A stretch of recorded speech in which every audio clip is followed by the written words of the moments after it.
chapter of management is monitoring and controlling.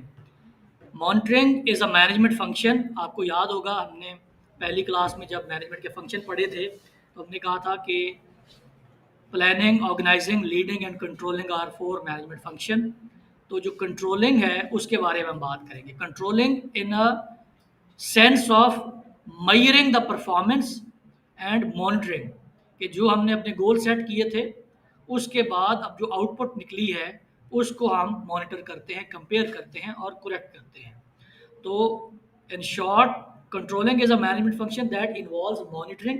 पहले आप monitor करते हैं, फिर मॉनिटरिंग इज कैलकुलेटिंग, क्वांटिफाइंग, और फिर उसको आप कंपेयर करते हैं विद द एक्चुअल स्टैंडर्ड्स और फिर करेक्ट करते हैं कि अगर कोई डेविएशन है फ्रॉम द इनिशियल जो हमने स्टैंडर्ड्स सेट किए थे तो उसको फिर आप करेक्ट करके डेविएशन को दूर करने की कोशिश करते हैं. प्लानिंग और कंट्रोलिंग का जो लिंक है दैट इज के ऑर्गेनाइजेशन के अंदर जो मैनेजमेंट का फंक्शन है that start with the planning phase. और प्लानिंग में हमने कहा था कि हम गोल सेट करते हैं, ऑब्जेक्टिव्स को आइडेंटिफाई करते हैं और उन ऑब्जेक्टिव्स को हासिल करने के लिए जो स्ट्रैटेजीज होती हैं और जो प्लान्स होते हैं उनको बनाते हैं. तो प्लानिंग में हम ये चार काम करते हैं. ऑर्गेनाइजिंग में हम स्ट्रक्चर की बात करते हैं और ह्यूमन रिसोर्स मैनेजमेंट की बात करते हैं. तो प्लानिंग वाला पार्ट हम सारा पढ़ चुके हैं. ऑर्गेनाइजिंग का पार्ट हम सारा पढ़ चुके हैं जिसमें हमने स्ट्रक्चर वाली बात भी कर ली है, एचआर की बात भी कर ली है. उसके बाद फिर लीडिंग की बात आती है. लीडिंग के अंदर हम मोटिवेशन पढ़ चुके हैं, लीडरशिप पढ़ चुके हैं, कम्युनिकेशन हम कल देखेंगे, इंडिविजुअल और ग्रुप का बिहेवियर भी हम देख चुके हैं. तो जो पहले तीनों मैनेजमेंट के फंक्शन हैं उनमें सिवाय कम्युनिकेशन के हमने तमाम जो एस्पेक्ट्स हैं वो कवर कर लिए हैं. और आज का जो सेशन है दैट इज़ अबाउट कंट्रोलिंग. तो कंट्रोलिंग में क्या काम होता है, हम देखते हैं कि स्टैंडर्ड्स क्या थे, परफॉर्मेंस का स्टैंडर्ड क्या था, उस स्टैंडर्ड के अगेंस्ट हमने परफॉर्मेंस को मेजर करना होगा और फिर कंपैरिजन करना होगा विद द स्टैंडर्ड. और अगर कोई करेक्टिव एक्शन रिक्वायर्ड है, कोई डेविएशन है, तो उसको एक्शन के अंदर हम कन्वर्ट करेंगे. जो कंट्रोल का प्रोसेस है this is consist of 3 steps जिसमें हम एक्चुअल परफॉर्मेंस को मेजर करते हैं, कंपेयर करते हैं विद एक्चुअल परफॉर्मेंस जो कि हमने परफॉर्मेंस हासिल की है और जो अगेंस्ट किसके जो स्टैंडर्ड्स थे हमारे. और अगर कोई मैनेजरियल एक्शन रिक्वायर्ड है तो करेक्ट द डेविएशन और इनएडिक्वेट स्टैंडर्ड्स हैं, कि अगर तो हमारा स्टैंडर्ड ही सही नहीं था तो स्टैंडर्ड को ठीक कर देंगे, लेकिन अगर स्टैंडर्ड ठीक था और हमारी परफॉर्मेंस ठीक नहीं आई तो हम उसके लिए करेक्टिव एक्शंस लेने की कोशिश करेंगे.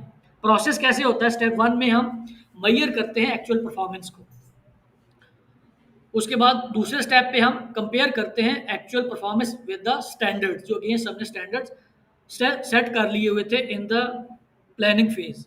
और उसके बाद तीसरे स्टेप पे हम जो इसके मैनेजरियल एक्शंस हैं उनको टेक करने की कोशिश करते हैं.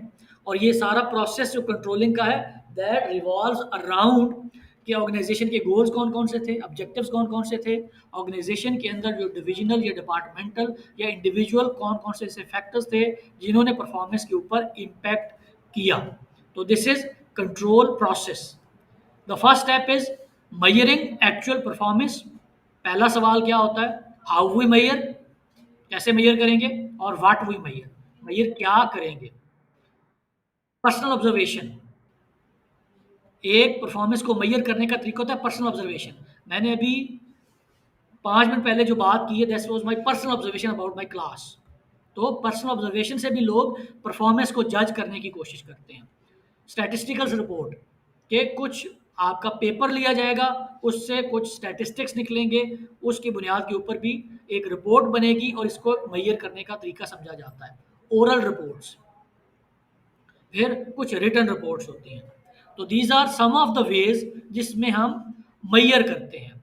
पर्सनल ऑब्जर्वेशन में क्या है कि इसमें फ़ायदा इसका क्या होता है कि this is first hand knowledge और इंफॉर्मेशन फिल्टर्ड नहीं होती, इसके अंदर कोई फिल्टर नहीं लगा होता. और इंसेंटिव जो intensive coverage of the work activities हो जाती है, क्योंकि जो ऑब्जर्व कर रहा होता है बंदा वो उस जगह का उस जगह का हिस्सा होता है. फिर इसका ड्रॉबैक क्या होता है, नुकसान क्या होता है, सब्जेक्ट टू पर्सनल बायस. अगर ऑब्जर्व करने वाले के कुछ अपने पर्सनल बायसेस हैं तो वो पर्सनल ऑब्जर्वेशन को रॉन्ग डायरेक्शन में ले जाएंगे, टाइम कंज्यूमिंग होता है और ऑब्स्ट्रूसिव होता है कि इसमें जो आर्ग्यूमेंट और काउंटर आर्ग्यूमेंट की गुंजाइश है वो बहुत ज़्यादा होती है। स्टैटिस्टिकल रिपोर्ट में क्या होता है कि ये विजुअलाइज होता है, नंबर लिखे होते हैं, टेबल बना हुआ है। Effective way of showing relationship, मुख्तलिफ चीज़ों का रिलेशनशिप इसमें आपको नज़र आ जाता है। इससे लेकिन लिमिटेड इन्फॉर्मेशन मिलती है और जो सब्जेक्टिव फैक्टर्स होते हैं वो इग्नोर हो जाते हैं। ओरल रिपोर्ट्स में fast way to get information, allow for verbal and non verbal feedback, लेकिन इसमें इन्फॉर्मेशन फ़िल्टर हो जाती है। ओरल रिपोर्ट में जो बंदा बताने वाला है उसकी मर्ज़ी है कुछ इन्फॉर्मेशन को रोक लें।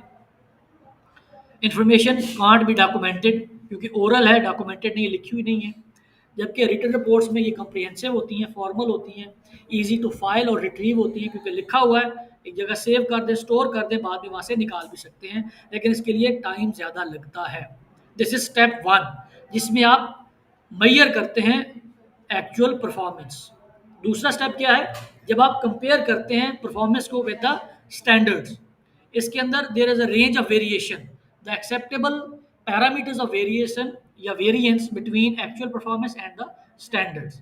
कि आपका एक्चुअल स्टैंडर्ड ये था, कुछ इसके अंदर लोअर लिमिट होगी जो कि एक्सेप्टेबल होगी और फिर एक अपर लिमिट होगी जो कि एक्सेप्टेबल होगी, लेकिन इसके अंदर जो वेरिएशन की रेंज है वो भी आप डिफाइन करते हो कि अगर यहाँ तक नीचे जाएगा या यहाँ तक ऊपर जाएगा तो this is acceptable range of variation. इतनी परफॉर्मेंस के अंदर अगर वेरिएशन आ जाएगी तो हम इसको एक्सेप्टेबल समझेंगे। इफ द स्टैंडर्ड इज 10 और 7 तक आ गया तो ये वाली जो रेंज है this is acceptable. Goal path theory में याद है कि जो गोल्स रखे जाते हैं वो हमेशा चैलेंजेस और डिफिकल्ट रखे जाते हैं, इसीलिए इसमें जो वेरिएशन के अंदर रेंज है वो भी इसीलिए रखी जाती है। तो there is a range of variation जो कि एक्सेप्टेबल पैरामीटर होता है of the variance between actual performance and the standards. और step 3 is when you take the managerial actions. दो तरह के मैनेजरियल एक्शन आप ले सकते हैं, one is immediate corrective action और दूसरा है बेसिक कुरेक्टिव एक्शन। इमीडिएट में आप क्या करते हैं कि आप कुरेक्टिव एक्शन लेते हैं to correct the problem at once and to get the performance back on track. जब आप ऑर्गेनाइजेशन के अंदर फ़ौरन से कोई फैसला करेंगे किसी भी परफॉर्मेंस के डेविएशन को मैयर करने के लिए, तो उस वक्त आप इसमें जो इमीडिएट है, फ़ौरन वाला है, वो आप अप्लाई कर रहे होंगे कि परफॉर्मेंस को वापस ऑन ट्रैक लाने के लिए जो परफॉर्मेंस के लिए करेक्टिव एक्शन आप लेंगे, this would be immediate corrective action.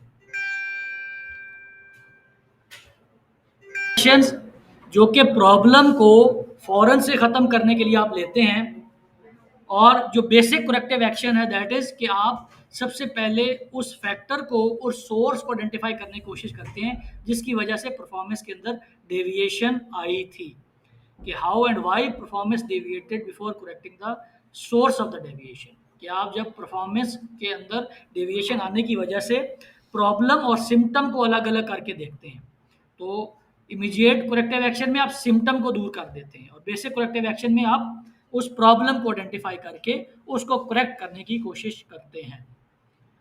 और मैनेजरियल डिसीजन मेकिंग कैसे होती है कि सबसे पहले आप ऑब्जेक्टिव और स्टैंडर्ड्स के अगेंस्ट मैयर करते हैं एक्चुअल परफॉर्मेंस, और उस परफॉर्मेंस को मैयर करने के बाद अगर ए स्टैंडर्ड बीइंग अटेन्ड, अगर तो आपका स्टैंडर्ड हासिल हो चुका है, यस आंसर है तो आप कुछ नहीं करेंगे, डू नथिंग। लेकिन अगर आंसर इज नो तो आप उसका देखेंगे कि जो वेरिएशन है, इज द वेरिएंस एक्सेप्टेबल। अगर यस है तो कुछ नहीं करेंगे, अगर नो है तो आप उसके बाद अगला क्वेश्चन देखेंगे कि इज स्टैंडर्ड एक्सेप्टेबल। अगर तो स्टैंडर्ड एक्सेप्टेबल है और यस है तो identify cause of the variation. Standard ठीक था लेकिन फिर भी वेरिएशन आई है तो आप देखेंगे कि आपका जो वेरिएशन है उसकी कॉज क्या है। और अगर स्टैंडर्ड भी एक्सेप्टेबल है और उसका यस आ गया और अगर नो है तो आप उसको जो रिजॉल्व करेंगे, जो स्टैंडर्ड है उसके अंदर जो वेरिएशन है, उसके अंदर जो वेरिएशन आने की वजह थी उसको रिवाइज करने की कोशिश करेंगे। और अगर आइडेंटिफाई आपने कर दिया कि जो वेरिएशन की कॉज है क्या है, उसके बाद आप परफॉर्मेंस को करेक्ट करने की कोशिश करेंगे, जो परफॉर्मेंस के अंदर जो वेरिएशन आई है वो क्यों आई है। कंट्रोलिंग फॉर ऑर्गेनाइजेशनल परफॉर्मेंस में दो टर्म्स इस्तेमाल होती हैं जिसके ऊपर आप परफॉर्मेंस को मेजर करते हैं। One is performance and other is organisational performance. Performance is the end result of an activity. आप एक कोर्स पढ़ रहे हैं तो इसके ऊपर आपका जो एंड रिजल्ट आएगा वो आपकी परफॉर्मेंस होगी। इस 6 महीने का या 4 महीने की एक्टिविटी का जो एंड रिजल्ट होगा that would be your performance. और ऑर्गेनाइजेशनल परफॉर्मेंस क्या होती है? The accumulated result of all organisations work activities. Individual के लिए एक्टिविटी के एंड के ऊपर आने वाला जो रिजल्ट है वो परफॉर्मेंस है, और ऑर्गेनाइजेशन के लिए जो एक्यूमुलेटेड रिजल्ट आएंगे of the all work activities वो उसकी ऑर्गेनाइजेशनल परफॉर्मेंस कहलाएगी। जब आप ऑर्गेनाइजेशन की परफॉर्मेंस को मेजर करते हैं तो उसमें आप उसकी प्रोडक्टिविटी को और ऑर्गेनाइजेशनल इफेक्टिवनेस को मेजर करने की कोशिश करते हैं। The productivity is the amount of goods और services produced divided by the input needed to generate the output. जो आउटपुट निकली गुड्स एंड सर्विसेज की divided by the cost of input. 100 रुपए की आउटपुट निकली, उसके ऊपर आपकी कॉस्ट लगी थी 90 रुपीज, तो 100 डिवाइडेड बाई 90 ये आपकी प्रोडक्टिविटी होगी। खोल दें दरवाजा। And the organisational effectiveness is a measure of how appropriate organizational goals are being met। Organisation के जो गोल्स हैं वो कितनी इफेक्टिवली और एफिशिएंटली अचीव किए जा रहे हैं उसको ऑर्गेनाइजेशनल इफेक्टिवनेस कहा जाता है। ये कुछ पॉपुलर रैंकिंग्स हैं इंडस्ट्री की जो कि आपको पता होनी चाहिए। इसके ऊपर हमने पहले भी एक दफ़ा बात की थी कि दुनिया के अंदर जो फॉर्चून 500 है ये एक ग्लोबल रैंकिंग की कैटेगरी है जिसमें दुनिया के अंदर जो सबसे बड़ी 500 कंपनीज हैं उनकी एक लिस्ट जारी की जाती है। इसी तरह फोर्ब्स एक मैगजीन है जो कि इकोनॉमी को और बिजनेस को कवर करता है, उसकी बिगेस्ट जो पब्लिक कंपनीज है उसकी लिस्ट आती है। फिर इसी तरह इंडस्ट्री वीक की 1000 की, इंडस्ट्री वीक 500 की, 50 बेस्ट मैन्युफैक्चरर्स की, इंडस्ट्री ऑफ द वीक और प्लांट ऑफ द वीक और कस्टमर सेटिस्फैक्शन के डिफरेंट पैरामीटर्स हैं जो कि ग्लोबल रैंकिंग जारी करते हैं कि कोई भी ऑर्गेनाइजेशन किस तरह से परफॉर्म कर रही है। जब भी आप कंट्रोलिंग की बात करेंगे एम्प्लॉय परफॉर्मेंस के अगेंस्ट तो उसमें आपके पास क्या ऑप्शन हो सकती हैं कि या तो अगर वेरिएशन है in the behaviour of the employee तो आप डिसिप्लिनरी एक्शन ले सकते हैं कि उसके अगेंस्ट कोई ऐसा मैनेजर एक्शन लेता है जिससे ऑर्गेनाइजेशन के जो स्टैंडर्ड्स हैं जो रेगुलेशंस हैं उनको रीइंफोर्स करने की बात की जाती है, तो दिस इज डिसिप्लिनरी एक्शन। और दूसरा, आप इफ़ेक्टिव फीडबैक के जो मैकेनिज़्म्स हैं उनको इम्पार्ट करते हैं, उनको इन प्लेस लाते हैं ताकि ऑर्गेनाइजेशन के अंदर होने वाली जो परफॉर्मेंस की वेरिएशन है उसको इफ़ेक्टिवली और एफिशिएंटली मेजर किया जा सके। कौन कौन से ऐसे प्रॉब्लम्स हो सकते हैं एम्प्लॉयज़ के जब भी आपको डिसिप्लिनरी एक्शन या डिसिप्लिनरी प्रॉब्लम फेस करना पड़ेगा? प्रॉब्लम कुड बी एब्सेंटिज्म या अटेंडेंस आता ही नहीं है,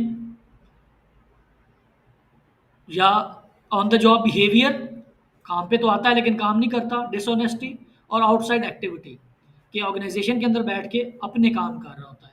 तो ये तमाम वो वाले काम है जिनके बारे में ऑर्गेनाइजेशन के अगेंस्ट या एक इंडिविजुअल के अगेंस्ट जो डिसिप्लिनरी एक्शन है वो लिया जा सकता है। तो अटेंडेंस के हवाले से, ऑन द जॉब बिहेवियर के हवाले से, डिसऑनेस्टी के हवाले से या आउटसाइड एक्टिविटीज़ को आपने ऑर्गेनाइजेशन के अंदर इंकरेज नहीं करना, खुद भी नहीं करना और अपनी टीम को भी नहीं करने देना। ऑर्गेनाइजेशन की जो परफॉर्मेंस होती है उसको मेजर करने वाले कौन कौन से टूल्स हो सकते हैं, कंट्रोल कर कैसे सकते हैं?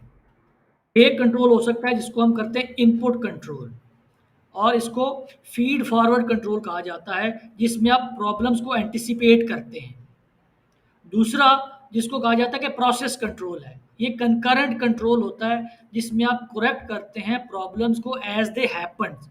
और तीसरा आउटपुट कंट्रोल होता है जिसको फीडबैक कंट्रोल भी कहा जा सकता है, जिस पे आप प्रॉब्लम्स को करेक्ट करते हो जब भी प्रॉब्लम्स हो चुकी होती हैं। तो इनपुट कंट्रोल आप कर सकते हैं जिसको फीड फॉरवर्ड कहा जाता है। प्रोसेस कंट्रोल आप कर सकते हो जब प्रॉब्लम हुआ आपने at the moment as they happen उस प्रॉब्लम को करेक्ट कर दिया। और फीडबैक कंट्रोल इज कि प्रॉब्लम होने के बाद अगर आप उसको करेक्टिव एक्शन ले रहे हो तो आप आउटपुट कंट्रोल कर रहे हो या फीडबैक कंट्रोल कर रहे हो। तो feed forward control is control that takes place before the work activity is done. आप एंटिसिपेट करते हो कि कौन सा प्रॉब्लम आएगा उस प्रॉब्लम को एंटिसिपेट करके जो भी कंट्रोल आप इंश्योर करोगे, that would B feed forward control. Concurrent control is control that takes place while the work activity is in process. कोई काम करते हुए अगर आप मेजर करते हो परफॉर्मेंस को, इसके लिए मैनेजमेंट में जो टर्म इस्तेमाल होती है that is called management by walking around. बड़ी ऑर्गेनाइजेशंस के अंदर ये टर्म इस्तेमाल होती है कि जब मैनेजर अपने ऑफिस से निकल के वर्क इन्वायरमेंट में, वर्क प्लेस के ऊपर मूव करता है, तो this is called management by walking around. वहाँ पे मूव करके, a term use to describe when a manager is out in the work area interacting directly with employees. Employees के साथ जब वो डायरेक्टली इंटरेक्ट कर रहा होगा, तो उस वक्त आने वाले तमाम जो लूप होल्स हैं, जो मसाइल हैं, उनको कंकरेंट कंट्रोल के इस पैरामीटर के ऊपर सॉल्व करके ड्यूरिंग द वर्क एक्टिविटी इस प्रोसेस को चला के कंट्रोल को इन प्लेस ला रहा होगा. Third type of control is feedback control, the control that take place after the work activity is done. जब भी कोई काम हो चुका होगा, उसके बाद जब आप कंट्रोल करने की कोशिश करेंगे, मेजर करने की कोशिश करेंगे, तो इसको आप फीडबैक कंट्रोल कहेंगे. तो एज अ मैनेजर आपके पास type of control, type of measurement, type of options available to assess the performance against the standards, वो तीन है. वन इज इनपुट कंट्रोल, इसको फीड फॉरवर्ड कंट्रोल भी कहा जाता है, या दूसरा प्रोसेस कंट्रोल जिसको कंकरेंट या एट द स्पॉट कंट्रोल भी कहा जा सकता है, जिसमें आप करेक्ट करते हो प्रॉब्लम्स को व्हाइल दे हैपन. और तीसरा इज आउटपुट कंट्रोल या फीडबैक कंट्रोल, जिसमें प्रॉब्लम के अक्कर होने के बाद अगर आप उसके अगेंस्ट कोई कंट्रोल या करेक्टिव मेजर्स लेते हो, तो दिस इज फीडबैक कंट्रोल या आउटपुट कंट्रोल. फाइनेंशियल मैनेजमेंट का या फाइनेंशियल अकाउंटिंग का कोर्स पढ़ रहे हैं आप लोग? उसके अंदर रेशियोज पढ़ी हैं? नहीं पढ़ी? ऑर्गेनाइजेशन की परफॉर्मेंस को, उसकी प्रोडक्टिविटी को जज करने के लिए कुछ फाइनेंशियल रेशियोज होती हैं जो कि हेल्प करती हैं मैनेजर की कि ऑर्गेनाइजेशन की परफॉर्मेंस को स्टैंडर्ड के अगेंस्ट जज किया जा सके, मैच किया जा सके. तो उसमें अगर आपने बिजनेस की लिक्विडिटी देखनी है कि हमारा business liquid, near to cash कितना है. लिक्विडिटी क्या होती है कि आप अपने एसेट्स को कितनी जल्दी ट्रांसफर करते हो इनटू द कैश, जी, कन्वर्ट कर सकते हो. तो आप अपने जो करंट एसेट्स हैं डिवाइडेड बाय करंट लाइबिलिटीज, तो इससे जो रेशियो बनेगी, जो नंबर आएगा, that would be your current ratio. दूसरा लेवरेज. लेवरेज होता है कि आपके पास कितनी आज़ादी है, कितनी आसानी है to extend your financial muscle. तो आप इससे डेट टू एसेट रेशियो करते हो. तो डेट टू एसेट रेशियो में क्या करते हो, आप अपना टोटल डेट, डेट इज कर्जा, और आपके टोटल एसेट्स, इसको आप कैलकुलेट करते हो, तो आपको पता चल जाता है कि आपके डेट टू एसेट रेशियो क्या है. जितनी ज़्यादा, the higher the ratio the more leverage the organisation is. कि जितने ज़्यादा डेट टू एसेट रेशियो होगी, इसका मतलब है कि ऑर्गेनाइजेशन के पास अपना फाइनेंशियल मसल एक्सटेंड करने के उतने ज़्यादा मौके मौजूद हैं. उसके बाद टाइम्स इंटरेस्ट अर्न. इसके अंदर आप मेजर ये करते हो कि आपकी ऑर्गेनाइजेशन ने इंटरेस्ट एक्सपेंसेस में कितने टाइम ज़्यादा खर्चा किया है. इसमें आप profit before interest and taxes को डिवाइड करते हो टोटल इंटरेस्ट चार्ज. इसकी वजह ये होती है कि ऑर्गेनाइजेशन में बुनियादी तौर पे, चूंकि एक हमारा जो इकोनॉमिक सिस्टम है, फाइनेंशियल सिस्टम है, इसमें तमाम बिजनेसेस कर्ज़ों के ऊपर चल रहे होते हैं. क्योंकि किसी भी बंदे के पास अगर उसने कोई एक फैक्ट्री लगानी है, तो पाकिस्तान में कोई भी फैक्ट्री 4-5 करोड़ से कम का प्रोजेक्ट नहीं होता. तो 4-5 करोड़ रुपया लिक्विड कैश में किसी के पास होना इज़ देयर टू इम्पॉसिबल. तो चूंकि हर बिजनेस इंटरेस्ट पे कर रहा होता है, तो इससे वो देखते हैं कि हमारा जो इंटरेस्ट पेड और हमारा जो एक्चुअल प्रॉफिट है उसके दरमियान क्या रेशियो है. फिर इन्वेंट्री टर्नओवर आप देखते हैं कि sales divided by inventory. Inventory क्या होती है कि वो चीज़ें जो स्टॉक के अंदर पड़ी हुई हैं. Divided by inventory is your inventory या एक्टिविटी रेशियो. और टोटल एसेट टर्नओवर इज, अगर आप सेल्स को अपने टोटल एसेट्स के ऊपर डिवाइड कर दोगे, तो उससे जो रेशियो निकलेगी, that would required your activity ratio. और उसके बाद जो आखिरी financial ratio that is profitability, कि आपका अगर आपने अपने टोटल प्रॉफिट मार्जिन को सेल्स के साथ देखना है तो अपने नेट प्रॉफिट आफ्टर टैक्सेस को डिवाइडेड बाय टोटल सेल्स कर दोगे तो वो आपकी प्रॉफिट मार्जिन की सेल्स निकल आएगी। और दूसरा रिटर्न ऑन इन्वेस्टमेंट, कि आपने कितना पैसा लगाया उसके ऊपर आपको कितना प्रॉफिट मिला। Net profit after taxes divided by total asset से आप अपने जो रिटर्न ऑन इन्वेस्टमेंट है उसको भी मेजर कर सकते हो। इससे मेजर होगा कि आपके जो एसेट्स हैं वो कितने एफिशिएंट हैं वाइल जनरेटिंग द प्रॉफिट्स। तो इन रेशियोज़ को टेक्निकली समझने की अभी ज़रूरत नहीं है, बस सिर्फ आपको पता होना चाहिए कि फाइनेंशियल कंट्रोल में ये तमाम रेशियोज़ हैं जो कि इस्तेमाल होती हैं, जिसमें आप बिज़नेस के डिफरेंट वेरिएबल्स को मेजर करके उनको कंपेयर करके अपनी ऑर्गेनाइजेशन की परफॉर्मेंस को एक्चुअल स्टैंडर्ड के साथ कंपेयर कर सकते हो। और जो कंट्रोलिंग का बुनियादी मकसद है that is to measure the performance against the standards. Information control क्या हो सकता है? Through management information system, a system use to provide management with the needed information on regular basis. Computer के जरिए, इंटरनेट के जरिए जो आपका नेटवर्क बना हुआ है विद इन द ऑर्गेनाइजेशन, उसमें ऑर्गेनाइजेशन का जो डाटा आप कलेक्ट करते हो for the decision making that is MIS। तमाम ऑर्गेनाइजेशन में ये होता है, जिसमें जो इन्फॉर्मेशन ऑफ द सेल्स है, इन्फॉर्मेशन ऑफ द एम्प्लॉयज़ है, उसकी बुनियाद के ऊपर, जब इन्फॉर्मेशन की बुनियाद के ऊपर कोई फैसला किया जाता है, कोई कंट्रोल लिया जाता है, this is called information control. Balance score card, पहले भी कहा था, दोबारा मैं इसको बात को रिपीट कर देता हूँ कि ये आपका जो मैनेजमेंट का कोर्स है, this is the overview of your whole MBA, sorry जो BBA आप कर रहे हैं। इस पूरे BBA में जितनी चीज़ें आपने पढ़नी है उनका एक ओवरव्यू है। तो इसमें आपको वो तमाम चीज़ें उस डिटेल के साथ तो नहीं पढ़ाई जा सकती क्योंकि ये स्कोप से बाहर हो जाएगी।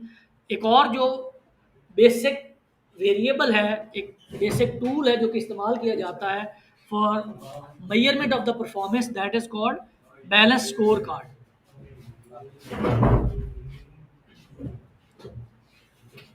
A performance measurement tool that looks at more than just a financial perspective।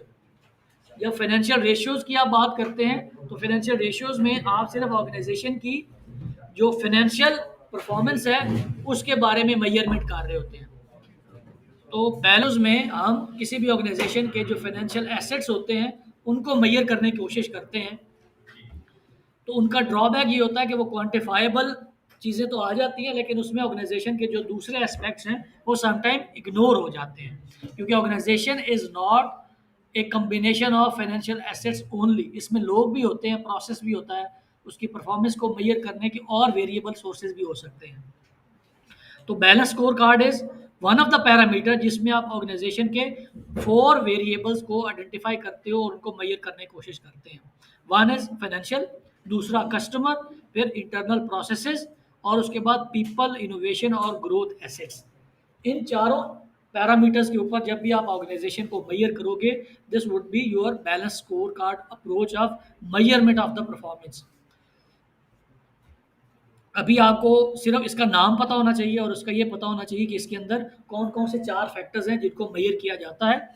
इसको कैसे इम्प्लीमेंट किया जाता है ये लेटर स्टेजेस पे आप आगे जाके पढ़ेंगे।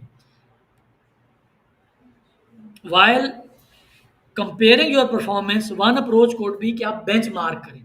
बेंचमार्क इज कि आप किसी भी कंपनी को, जो हो सकता है आपके कंपटीशन में हो सकता है आपके कंपटीशन में ना हो, उसको एज अ स्टैंडर्ड सेलेक्ट कर लेते हैं और फिर उसको कॉपी करने की कोशिश करते हैं।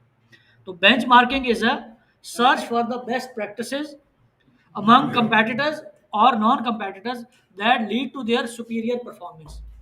आप ऑर्गेनाइजेशन में अपनी परफॉर्मेंस को मेजर करने के लिए कंपिटिटर्स में और नॉन कंपिटिटर्स में कुछ कंपनीज को आइडेंटिफाई करते हो जिनकी परफॉर्मेंस अच्छी आई। Benchmarking is search of best practices among competitors and non competitors that lead to the superior performance. आप इंडस्ट्री में देखते हो कि कौन कौन सी ऐसी कंपनीज हैं जिन्होंने बहुत अच्छा परफॉर्म किया है। वो आपके कंपैटिटर्स में भी हो सकते हैं और नॉन कंपैटिटर्स में भी हो सकते हैं, और फिर उनकी सुपीरियर परफॉर्मेंस की रीज़न को आप जज करते हो और फिर उनको कॉपी करने की कोशिश करते हैं। और दिस इज़ बेंच मार्किंग, इस प्रोसेस को बेंच मार्किंग कहा जाता है। और द बेंच मार्क इज कि आपने कौन सा स्टैंडर्ड ऑफ एक्सीलेंस है जिसके अगेंस्ट मैयर करना है और कंपेयर करना है। मिसाल के तौर पे अगर आप कस्टमर सर्विस को बेंचमार्क बना देते हो कि स्टैंडर्ड चार्टर्ड बैंक में आप जाते हैं तो उनकी जो कस्टमर सर्विस है दैट इज़ बेस्ट, तो एक इंस्टीट्यूशन स्टैंडर्ड चार्टर्ड की उस बेस्ट प्रैक्टिस को कॉपी करता है और अपनी ऑर्गेनाइजेशन के अंदर इम्प्लीमेंट करने की कोशिश कर देता है। तो customer service is the benchmark, और इस बेंचमार्क तक पहुंचने का जो तरीका था that was benchmarking. Suggestion for internal benchmarking, organisation जब बढ़ जाती है तो डिफरेंट डिपार्टमेंट्स में भी बेंचमार्किंग की जा सकती है। कि आप ये देखते हैं कि हमारी ऑर्गेनाइजेशन के अंदर जो इंटरनल डिपार्टमेंट्स हैं, इनमें से कौन कौन से ऐसे डिपार्टमेंट्स हैं जो बहुत अच्छा परफॉर्म कर रहे हैं, और फिर उनकी परफॉर्मेंस की बेसिस के ऊपर आप दूसरे डिपार्टमेंट्स की बेंचमार्किंग करने की कोशिश करते हैं। इसमें करते आप ये हैं कि कनेक्ट करते हैं best practices to strategies and goals, कि जो ऑर्गेनाइजेशन के अंदर डिपार्टमेंट्स अच्छा परफॉर्म कर रहे हैं उनकी जो गोल्स एंड स्ट्रैटेजीज हैं उनकी बेस्ट प्रैक्टिसेस को कनेक्ट कर देते हैं। फिर आइडेंटिफाई करते हैं best practices throughout the organisation, कि ऑर्गेनाइजेशन के अंदर जो डिपार्टमेंट्स काम कर रहे हैं उनमें से कौन कौन से ऐसे डिपार्टमेंट्स हैं जो कि अच्छा परफॉर्म कर रहे हैं। Develop best practices reward and recognition system, कि जो डिपार्टमेंट्स अच्छा काम कर रहे हैं, जो बेस्ट प्रैक्टिसेस हैं, उनके लिए अकॉर्डिंगली रिवॉर्ड सिस्टम भी होना चाहिए, उनको रिकग्नाइज भी करना चाहिए। फिर कम्युनिकेट करते हैं best practices throughout the organisation, कि वो जो बेस्ट प्रैक्टिसेस, वो जो बेंचमार्क्स आपने डिपार्टमेंट्स के अंदर से सेलेक्ट किए हैं उसको पूरी ऑर्गेनाइजेशन के लिए कम्युनिकेट कर दिया जाए। Create a best practising knowledge sharing system, कि उस बेस्ट प्रैक्टिस को आइडेंटिफाई करके जो नॉलेज सिस्टम आप बनाएंगे उसको ऐसा एक सिस्टम का हिस्सा बना दिया जाए जिसमें थ्रू आउट द ऑर्गेनाइजेशन इस बेस्ट प्रैक्टिस को as a knowledge sharing system के तौर पे इस्तेमाल किया जा सके। और नर्चर आप करते हैं, नर्चर होता है उससे मैक्सिमम बेनिफिट हासिल करना। Nurture best practices on an on going basis, कि उसको आप एक ऑन गोइंग एटीट्यूड का हिस्सा बना के, परफॉर्मेंस अप्रेजल का हिस्सा बना के, बिहेवियर का हिस्सा बना के ऑर्गेनाइजेशन में पूरी ऑर्गेनाइजेशन के ऊपर इम्प्लीमेंट करने की कोशिश करते हैं ताकि तमाम ऑर्गेनाइजेशन इस इंटरनल बेंचमार्किंग से फ़ायदा उठा सके। बेंचमार्किंग की समझ आ गई? Then there are some contemporary issues while controlling, जब भी आप मैयर कर रहे होंगे, कंट्रोल कर रहे होंगे और एक्चुअल स्टैंडर्ड्स के साथ ऑर्गेनाइजेशन के अंदर परफॉर्मेंस को मैयर करने की बात करेंगे तो कुछ ऐसे इश्यूज आएंगे जिनको हैंडल करना एक मैनेजर की रिस्पॉन्सिबिलिटी होती है। फर्स्ट चैलेंज कुड बी कि जब भी आप क्रॉस कल्चरल डिफरेंसेस और ग्लोबल टर्मोइल में मेजरमेंट करेंगे, कंट्रोल प्रोसेस चलाने की कोशिश करेंगे तो कुछ ना कुछ मसाइल पैदा होंगे। तो आपने इनको भी टेकन इनटू अकाउंट करना है कि वो वाली प्रैक्टिसेस जो पाकिस्तान के अंदर इम्प्लीमेंट हो गई हैं या वेस्ट के किसी मुल्क के अंदर इम्प्लीमेंट हो गई हैं, वो आप cross cultural different socio economic background से आए हुए लोगों के ऊपर उसी तरह से इम्प्लीमेंट नहीं कर सकते। फिर कुछ वर्क प्लेस कंसर्न्स होती हैं। कुछ लोग ये समझते हैं, जैसे हमने कहा था कि लोकस ऑफ कंट्रोल की वजह से, सेल्फ स्टीम की वजह से, थ्योरी एक्स और वाई की वजह से कुछ लोगों का ख्याल ये होता है कि हमारी जो आउटपुट है, हमारी जो प्रोडक्टिविटी है, that is the consequence of external factors rather the consequence of internal factors. कुछ लोग ये समझते हैं कि हमारी आउटपुट, हमारी प्रोडक्टिविटी, इसमें जो कंसिडरेबल या सिग्निफिकेंट फैक्टर है वो एक्सटर्नल है। तो वर्क प्लेस की कंसर्न्स कुछ लोगों की ये इस तरह शो होती हैं कि हमारा जो वर्क प्लेस है इसके अंदर to produce a certain level of output ये मुमकिन ही नहीं है। तो इंडिविजुअल लेवल के ऊपर हर एम्प्लॉय की कुछ कंसर्न्स होती हैं जिसमें वो जो आउटपुट है उसको लिंक करता है विद द एक्सटर्नल इन्वायरमेंट। तो अगर एक बंदा कहे कि मेरी ऑर्गेनाइजेशन की परफॉर्मेंस, तो वर्क प्लेस कंसर्न्स आर कि जब एम्प्लॉयज़ ये समझें कि ऑर्गेनाइजेशन के अंदर काम करते हुए जो आउटपुट है that is not the reflection of individual performance, rather it is the function, it's the consequence of external forces. तो इस वर्क प्लेस कंसर्न को भी मैनेजमेंट के कंट्रोल के फंक्शन में आपको टेकन इनटू अकाउंट करना पड़ेगा। फिर वर्क प्लेस वायलेंस कंट्रोल करते हुए कुछ लोग जब रिएक्ट करेंगे, कुछ लोग जब काउंटर आर्ग्यूमेंट देंगे, तो there could be an option कि कुछ वर्क प्लेस के ऊपर वायलेंस क्रिएट करने का बायस बन जाए। तो these are some of the contemporary issues जो कि कंट्रोल करते हुए, मैयर करते हुए आपको ऑर्गेनाइजेशन में फेस करने पड़ेंगे। वाइल कंट्रोलिंग, एक बात आपको मैंने पहले ही बताई थी कि ऑर्गेनाइजेशन के अंदर कभी भी लड़ना नहीं है, ठीक है। जब भी आप ऑर्गेनाइजेशन के अंदर किसी से लड़ेंगे तो दोनों को निकालने का जवाब होता है ऑर्गेनाइजेशन के पास, बाय लॉ दोनों को निकाल सकते हैं।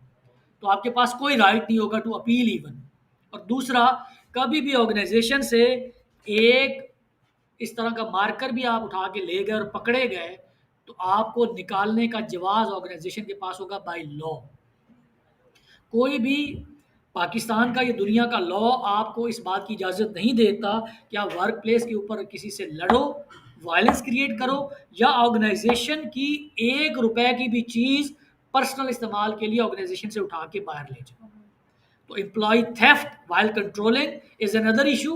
ऑर्गेनाइजेशन की कोई भी बिलोंगिंग, क्योंकि ऑर्गेनाइजेशन जो सेट की गई है दैट इज फॉर पर्पस, और उसका purpose is to profit maximise करना है। तो उसका मकसद ये नहीं कि उसके एम्प्लॉयज वहां पे आए और उसकी जो चीजें हैं वो उठा के ले जाए। आज से 10 एक साल पहले मैं एक ऑर्गेनाइजेशन में काम करता था, तो वहाँ पे उनके कैफ़े से एक बंदे ने नाश्ता लेते हुए बॉयल्ड एग सामने पड़े हुए थे, तो उसके हाथ में हेलमेट था, उसने एक बॉयल्ड एग उठाया, हेलमेट में रख दिया, सीसीटीवी में आ गया। 25 साल पुराना एम्प्लॉय था वो, और इस वजह से निकाल दिया गया कि आपने ₹10 का, ₹15 का एक बॉयल्ड एग उठाया है। तो इसके ऊपर बाय लॉ टॉलरेंस नहीं है, ज़ीरो टॉलरेंस है। 2 चीज़ें मैंने आपको अब तक बताई हैं। वन वाज़ द वायलेंस, लड़ाई झगड़ा, quarrelling in the work place, zero tolerance. और दूसरा एम्प्लॉय थेफ्ट, अगर आपकी टीम का कोई बंदा करता है तो ज़ीरो टॉलरेंस, अगर आप खुद करते हैं तो समझें कि आपने अपने टर्मिनेशन लेटर के ऊपर साइन कर दिया है। तो unauthorised taking of company's property by employee for personal use, कोई भी पर्सनल यूज के लिए आप ऑर्गेनाइजेशन की कोई चीज नहीं ले जा सकते।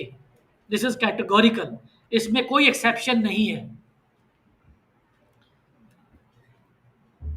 There are some feed forward, concurrent and feedback method जिस पे आप अपने एम्प्लॉयज़ के थेफ्ट को कंट्रोल कर सकते हो।